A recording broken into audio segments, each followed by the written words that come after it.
Twitter, bro. We gotta get on your head. Nah. Hold on. Yo, chill. Yo, what's that shit over, bro? Yo, get the fuck out of me, dog. I feel like we should have a little fun today. Instead of just straight news, we thought we would play a little game of over under and why. All right. So let's start with Cardi B. We talked about her on yesterday's episode. Soon, let's make some first week sales predictions for Cardi. Over under 200K in first week sales. Pow. I'm going with. Hold the card up. Under. I'm going with under. Love Cardi B to death. But I just believe that. But I believe the full project is gonna do probably 170, 180, which is still good. But 200, we usually see either the really established artists who do that, or the artists who the fans anticipate their body of work, not just the singles. Going under. Going under 200. I think she's gonna do anywhere between 125 and 150, which I think is extremely well. Never hearing a full-length album from her. People are gonna engage, but I don't see her doing over 200. I don't see her doing 200 either. Not making 200. All right, Star. Making 200. Over. Cardi B did a Super Bowl commercial. Let's not get it fucked up. We're talking about an artist that has a broad appeal.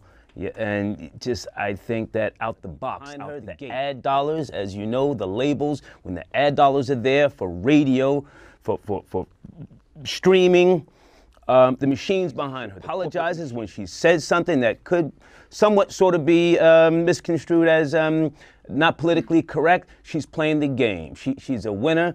Nicki has fallen back. This is Cardi B's time. Over 200K. Next, we know people do keep comparing them. I'm sure they're gonna compare their first week sales numbers. So, Nicki Minaj, over under 200K first week. Can I think she's gonna break even. Yeah? I don't got over under. I think she's gonna do around 200.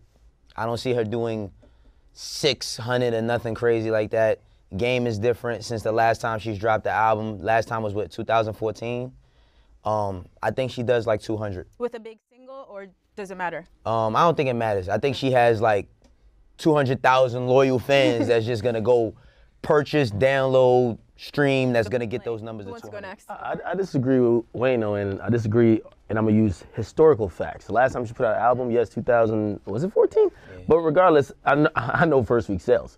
Her first week sales then was 100 and I believe 50,000. You'll hold the cards up? And play the game, man. So under. Okay. But under, it was under 150,000 last time. And I don't think she's going up. I think she's about her core fan base. They're still here. They're not going anywhere. So it'll be around that. If she did over 200,000, it would be probably because she has two amazing singles that just like drives her there. But otherwise, just regular old 150, which is still great. Still great.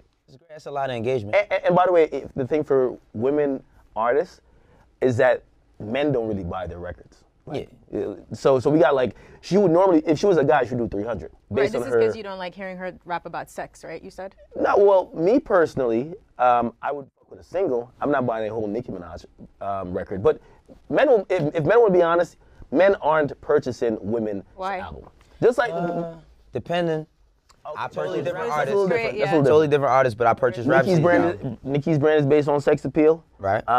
I can't imagine a nigga riding through the hood trying to listen to Anaconda and songs like that. No disrespect against it, but if we look at the demographics, I would argue that probably 80 to 85% are for the people who buy it. Absolutely. 2018, yes? Yeah, yes.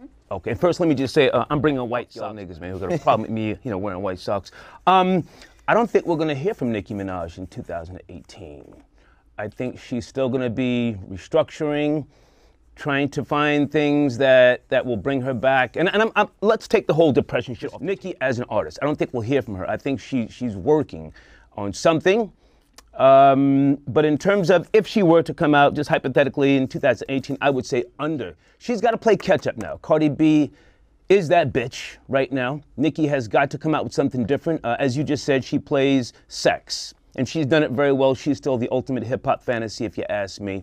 But I think she's gonna come out with something different, a different philosophy in terms of the next single. And that's not gonna be accepted too well, not that it's not gonna be a quality track. Sometimes an artist falls back to reassess the landscape and just everything that's going on. And I think she's that smart. She'll probably come back with something, maybe a song about having children, marriage, something that's different. Heartbreak, possibly. Heartbreak, you know, depression. And again, I don't want to harp on that. But she's gonna come back with something different. People are gonna say, but they're gonna like it. It's gonna take a little while. But in 2018, under 200,000, and that's not a diss. No, Shmurda will link up with Safari. That nigga kind of get cracking in the streets now. You know what I mean? Also, like, you know, we are in an era of people jumping back on the bandwagon even when they diss you. You know what I mean? So I think a lot of people are gonna be re-engaged to whatever new Nicki pull out the cannon on the haters. I believe she's that smart. She's that smart. If I was kind of crafting her comeback, if we're gonna call it that, and I'm only calling it comeback, make it where she's a victim, man. Because she has this kind of arrogance sometimes that kind of drives people away from her. I like that. I like that. And be more vulnerable. Yeah, be more vulnerable. Yeah, I'm so used to her being on the record saying, "I'm the shit. I got all the money. These bitches is my son.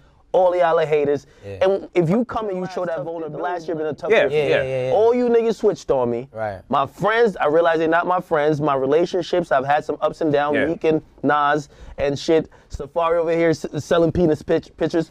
I'm a little bit fucked up, and I need you. He's making reference to Safari. Where we going, Safari man? He was really unnerved by that shit. He was talking about it for a minute. Because I can't believe how Safari got a crack in on the ground. Heartbreak and some depression, pills and potions, all of those songs. But how did you receive that? See, that was good, but I think the timing now is even better. But it's not only just in the songs, it's in interviews, Nicki's very snappy. Like, she snaps at people. Yeah. Southside Jamaica Queens. Like, exactly. It makes people want to almost like, yo, she's a bitch. Like, y'all want her to lose. Yeah. You get me? And I know she had an edge when she first came in the industry. You know what she said? She said, listen, I gotta be like this because I'm a woman in the industry. So I gotta be on some bullshit. I can't be on some, I'm just kind of here because you want to take advantage of me. And I mean, she was taken advantage of for a long time, probably. I mean, she started out like officially, and she has a long road. She's 10 years in. I think it is time for her to show a little bit. I mean, she has shown vulnerability on like pills and potions and stuff, but people always want to see the theatric Barbie Nicki. I think that's kind of dying down, and she's growing up. It's gonna be a point where she's gonna just start talking about content that's real to her, play that side. I don't think she's gonna have no problems with that shit though. She just has to establish that outside of the music as well. Cause she's given it to us before. She has to establish that in interviews, in her direction, whatever brand she messing with. Yeah. You know? Yeah, I had said from the get-go, after she broke up with Meek, she should have dropped the most hard. Like, Meek cheated on me. Too soon. Meek didn't care about me. Like, listen, as a woman, you get that option of throwing your ex under the bus for them album sales. Mary J. Blige and winning that motherfucker for years. Throw that nigga under the bus. But maybe her love that nigga was focused on rollies, not me. But guess what though? I mean, we don't know actually what transpired with them, and maybe. And she kept it quiet. Regardless to them not being together, she probably still has real, genuine love for him as a person. You know what I mean? Everybody that's always, you're not always gonna stay in love all the time, but you always gonna have love in certain instances. So I don't think that would have been a good idea for her to do anything related to Meek, because Meek is the underdog's champ all the time. You know what I mean? Like, you can't just tear down Meek. Yeah, well, I think at that point, people were kind of kicking Meek while he was down, and she was holding him up. If she was like, well, I was holding him, again, this from a marketing perspective, like she needs to tarnish his name. She's never done that since. So, again, she's being true to herself. She could be coming with the cannon. Vulnerable Nicki, we'll see. Wait, to this, everybody or just Cardi? No, I'm just saying, I'm actually agreeing with what you just said. She held Meek Mill down. She has shown that she's a rider. She's a dedicated bitch. I don't have to shit on you, even though you were catching crazy L. If she talks about that in the next project, game over. And I don't think she's gonna discard it, because I don't think she'll talk about it though. What do you think? I think she'll probably address it, but she's more of the I'ma show you better than I could tell you. She dissing Cardi on 80% of them songs. Trust me. 80? Nah, that's she's not gonna say a name. No, but anytime I hear her say, "I paved the way, you bitches is my sons." You bitches ain't 8 years ago. Now when I'm hearing it, you're like, oh, it must be about her. How could you just have this discussion we just had and now say she's gonna diss Cardi on 80% of the new stuff? No. It's gonna be some subliminal shit. She disses everybody like who's competition to her. I think she'll be. You know what I mean? Like, you know how Hov will throw you a little drink to let you know that he's there, but he'll bro you. Yeah, you gotta be smart enough to catch it. First of all, and the dissing thing is not that far-fetched. Again, I'm saying she's just gonna do what she does. She's gonna diss every other female rapper or every bitch, as she calls it. I could have swore you just said she was gonna play the victim. Well, no. From a marketing perspective, if I had to craft the rollout, let's get that going on. Now you're speaking in third person. I just wanna. Yeah. Okay. But what do I think? Same on Nicki with a couple better records, a couple more Drake features, Wayne features, and probably Quavo sprinkled in the mix. Lil Pump, this record contract, when or if it finally happens, over under 5.5 mil. I say under. I say under. Yeah, I say under. I think he's gonna get, even with 5.5 mil in music, that's not a lot of money. Way like it's nothing. It's not a lot of money. But I don't think he gets 5.5. I think he gets something around 2.5 to 3. Let me go next because I know you have a lot to say. Over. Even though he's got the what is it, house arrest or something? Even though he's on house arrest, he can command a deal worth $10 million. By today's standards, with selling streams and all that sort of jazz, but just other things. Add the visual component. He can get a deal worth $10 million if it's structured right. It can be based upon different things. I say over, and I don't know the whole length of his legal issues, the house arrest, but if he plays it smart and just stays the fuck out of trouble for however long that he's going through this legal situation, he can command a $10 million deal. We just spoke about him, the length of his songs, and him understanding what the market calls for. Yeah, I'm gonna say over because I think he'll million. And number one, we've seen an artist get 6 million recently, which was X. Yeah. X dropped a project that was independent, sold 70,000 records, and record labels were begging him to sign. Right. They signed him for Did he do that deal with Capitol? Yes. Okay. So that was a 6, right? Okay. Now Pump is a free agent after having a very successful album and a #1 song. But here's the thing: he's dropping a mixtape, and the mixtape he's dropping is with no back and no support. He just hit 10 million followers on Instagram. If he could turn that into making this mixtape, which with no one help pushing, a success, even a song really like doing something on the charts, I think it opens up the conversation for him to get way over 5. Okay, so I think he'll probably get around 6, even though I say we're over 5. You talked to him, right? You talked to him. Pump. Yeah, I've talked to Pump, and I've talked to other people, executives, who have been shopping or they've been shopping the deal to them. And apparently the market value for him right now is like around like 4 or 5 million. So I'm curious to know where he's at mentally, going through what he has gone through at Warner Brothers and that whole. Honestly, where's he at now? Talked. By the way, he was banned on social media for a while. Right. He's back on now. Mentally, he's at the place where he's following the people who are handling him. He has some very smart people, and he realizes, hey, listen, if I need to be the mouthpiece and tell them that I need 25 million to keep the ante up, we're going to do it. He's trusting the process. He's like a Philadelphia 76 right now. I think $10 million in a year. I don't know if he'll get a deal as just that. I mean, to what you were saying, a deal of that magnitude, because I'm just thinking about the entire deal. Because well, he's white now. He'll be all right. Is he white? I thought he was Spanish. Cuban or something. But anyway, because $10 million is not $10 million in your pocket. That's the misconception about these deals, that when they sign a deal, that goes directly to his pocket. No. So I think that he can make that type of money in a year. He's gonna get a deal that's to that magnitude. 6, I could maybe see that happening, but the longer you wait, I mean, we'll have to see after the tape drops. But the longer you wait to do a deal, the more the value drops. Like, you can have a deal on the table for $1 million, and if that shit takes a week, they dropping it down to 800. Then they dropping it down to 6 week by week. I mean, if you are able to drop a hit record changes everything. You could be about to get dropped, and you drop a hit record, and they want to give you the world. So that changes everything. And we've seen that he's capable with the Gucci gangs. I don't know if he gets a deal of that magnitude, and I'm not saying he can't, but I think it's gonna be under 5. I see a 3 album guaranteed with the option of 2 more for the label and him getting around. Yeah, because they gotta lock him in. Yeah, if you're gonna give somebody and a 360 and a 360, and they've been cleaning up his image. He's been trying to clean up his image a little bit. See if you can get that nigga some endorsements, something like that, and rock out. I gotta pump the brakes on you. Lil Pump is not doing a 360 deal with nobody. You think so? Unless you've heard different.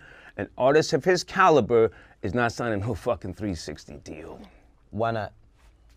Tell us why you just said what you said. Well, a lot of people, the 360 that's been given out now is a slave deal. Is much different than what was before. It was before like, yo, y'all are splitting merch evenly. Sometimes they only want like 10% of your merch and 10% of your touring. They're setting all this shit up for you. Okay, now he might not do that because he has a very smart agency signed. He signed just on some distribution shit. he's definitely signed into a label to help him out with his entire career. Even with the, just let me finish this point, even with the ankle bracelet on, he's still in the driver's seat. He's young, got his finger on the pulse. He ain't giving nobody a part of shit. Not no tour money, not no publishing, not no fucking merch. Let's do a deal based upon what I'm gonna stream, take that, or else I go someplace else. And just from talking to him, his emphasis is just getting the bag. And you're gonna get the biggest bag if you do sign on 360. His emphasis right now, he says, whoever gonna give the biggest bag. It might be a 360 for... He may be saying that, but as you just said, his handlers, whoever he's listening to right now, are not gonna let him do another deal like Warner Brothers. Well, that Warner Brothers deal. Well, if he signs a big deal for millions of dollars, he's definitely gonna be in the 360. And the reason why I say that is because everybody merch. We have a thing called ancillary income. Ancillary income is your endorsement deals.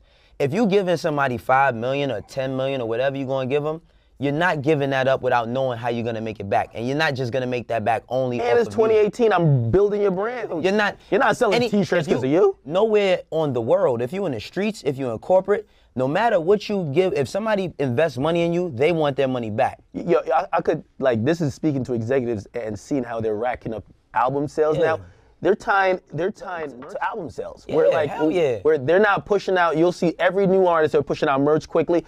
But the merch is they count almost like an album sale. Absolutely. Because they package it in a weird way. And look at Tyler the Creator. Tyler the Creator sells way more clothes, so you got to look at that. If they would have had a replica Gucci shirt for Gucci Gang, that shit would have went through the roof. There's no way possible I'm giving somebody $5 million or $10 million and I'm not getting nothing off of that. And also, I think we do have a very dated opinion on 360 deals. It is a very dated opinion. Yachty, and he hasn't confirmed this, but Yachty's a 360. And Yachty was on the Forbes list. So it's not the worst thing like, yo, you're not getting no money. We're in 2018, and if we get you popping, you could fucking sell like a phone case just because you got 10 million followers. Lil Pump could sell fucking eyeliner and probably like 360 deals. Don't be fooled. Because like you said, and that's a good point with Yachty, because Yachty makes so much he makes money, other people have to make it too, because the investment that they initially make builds the visibility. But I cannot endorse what sounds like corporate slavery. You just said 90% of these niggas do 360 deals. Yes. Okay. Lil Pump does not have to do what the other 90% have done or will do. And again, whether the deal is whether 360 deals are modified from the past or not, it's still corporate slavery. And the generation of today is finding ways to go around all that fucking corporate slavery. No, I'm not giving you shit off the fucking merch. No, I'm not giving you this off of a potential income. I can't. He's not He'll get a deal. He's not getting a deal. He'll get a deal. Yeah, you could get. He'll get a deal. We'll give you $1 million advance for your project, and we'll distribute your shit. But we're not giving you $10 million if we're not about to eat off the rest of the shit. Right. That's in my opinion. But all right, so this next topic, fans are really split over. I'd say some people really think that Kanye is going to address Jay on his next album. Some people think they're going to talk this out, and this is never going to make it to his record. So, over under number of times Kanye disses Jay on his next album, 1.5. Under. I think Kanye addresses it, but he doesn't diss him. Dissing is a abbreviation for disrespect. I don't think he's gonna disrespect Jay. I think he's gonna address what he has to say the same way how Family Feud was not a diss. He addressed the situation. It was like some therapy. Yeah, it was just like him venting and letting people know what he felt. Even in the interviews, he never disrespected Kanye. I was with you until you said that last part. It could be kind of both though, right? Because if I'm hearing how Jay kind of said that, I might feel disrespected. I might feel disrespected. Over or under? Where you going? Over or under? I'm gonna go under. But I think Kanye, who's very meticulous in his album creating process, is gonna be real careful and choose his words wisely. He's not. If you don't get on stage saying, "Jay, don't send them killers at me. Don't send them killers at me," and go on your album saying, "Fuck that," or talking too reckless. That's not his personality anyway. He's gonna be very. And also, he has a lot of respect for people who help him get to where he's at. So. I think we already know, you and I have a bet, just on some street shit, and hip hop is a representation of the streets. On some street shit, in order to be the man, you have to beat the man. He's gonna pull out the cannon on Jay. It's gonna be ugly, it's gonna be big. He's gonna say, fuck Hove. It's gonna be an F-bomb, don't get it twisted. If you know the streets, I just said hip hop is now the streets. Kanye's a bit elevated. If you don't like my opinion, that's fine. I'm just telling you what I think. Why do you get defensive when I debate with you a little bit? I'm speaking. How am I getting defensive? Should I tone it down? I think he's gonna pull out the cannon. It's gonna be F-hove. He's not doing that. I don't see him doing that. When we talking about like this is a very particular relationship. It's been grown over the years. And you said in order to be the man, you have to beat the man. Kanye's been the man. Kanye might be one of the most influential artists of every generation. Music, to clothing, to design, and all types of other shit. He was ahead of the curve on everything. So it's not an issue of him being the man. I think it's an issue of him saying how he feels, and I don't think he's gonna disrespect Jay. If you want to be the man, you got to beat the man. Nigga, go ahead, Drake. You know what I mean? Drake right now is like running stuff. Jay is just kind of popping in and out. He's not trying to like sit on a throne or nothing like that. So I don't see the competitive nature there. Kanye, when you say Kanye, you know what it is. He don't have to be. He's above all of that shit. Drake is doing the shit that Kanye was doing. Right? Remember, he's not the new artist. One thing I learned from being around older artists that are smart and are forward and have foresight is I'm not competing against Drake. All the shit that he's establishing myself and keeping myself going. And Kanye, like I said, he's never had the personality to say, fuck another rapper. I don't think what he's going through or what he's going through is ever gonna make him be that way. We might get a fuck Donald Trump on this. Of course, Donald Trump, everybody says fuck Donald Trump. You know what I mean? Like everybody has that nerve when it comes to him. But we talking about Jay-Z. Without Jay-Z and with Jay-Z. All right, but without Jay-Z and with Jay-Z built as a foundation, as a springboard for Kanye's career, there would be no Kanye. I do not see him disrespecting that. All right, let's get back to since Ak brought it up, let's just fade out on this last one. Dim the lights, over under Safari having 1.5 #1 singles this year. I know.